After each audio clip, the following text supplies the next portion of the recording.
Drill, baby, drill.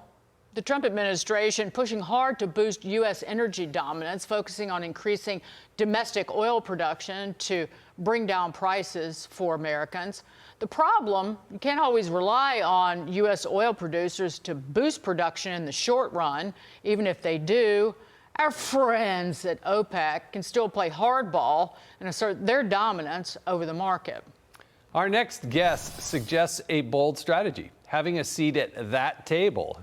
He says America can secure its energy future by joining OPEC+. Here to explain, Equinox Partners Chief Investment Officer and President Sean Fieler. Politically, Americans would never stand for it to rub elbows with and be in the cartel, if you will, with Russia and other nations that want to wipe us off the face of the earth. So President Trump rightly wants lower energy prices. What he needs are stable energy prices, stable oil prices.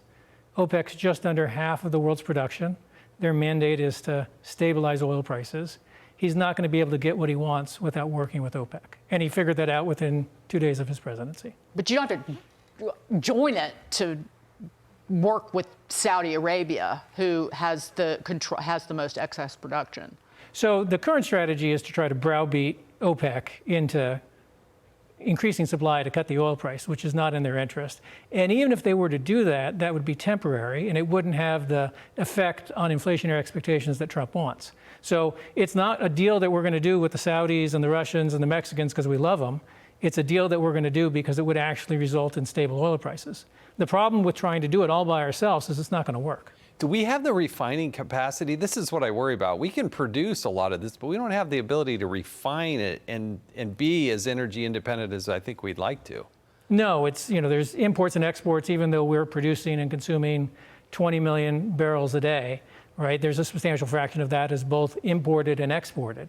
But if we're actually going to get towards stable oil prices, you're going to have to cooperate or do a deal with OPEC. And I think Trump understands that. That's why he's reaching out to MBS and the Saudis. The question is, what kind of deal is that? And I think that's a better deal if we're in the tent and that's collaborative over time. And that really has the effect on long-term inflationary expectations that he wants.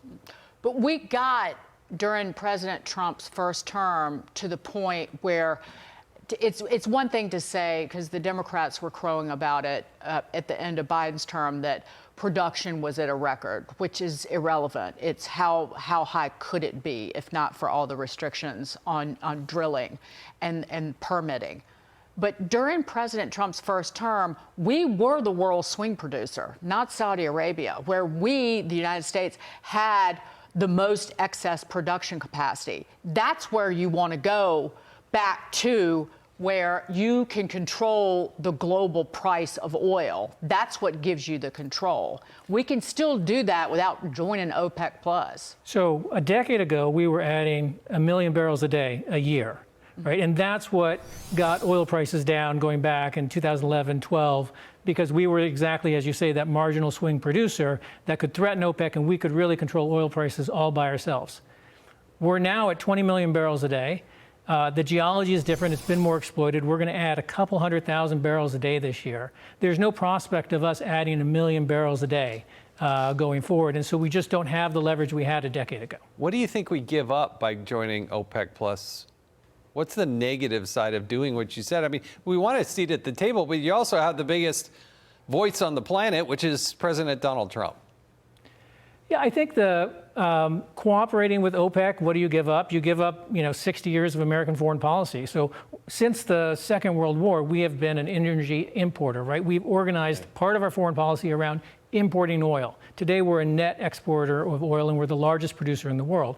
So our interests have changed. What you give up is basically a foreign policy that's premised on a reality that no longer exists. Oh, interesting. Very. Yeah, and you're sitting at the table with nations that want to destroy us. Sean Fieler, thank you so much for joining us on The Bottom Line. Good to see you. Appreciate it. Thank you.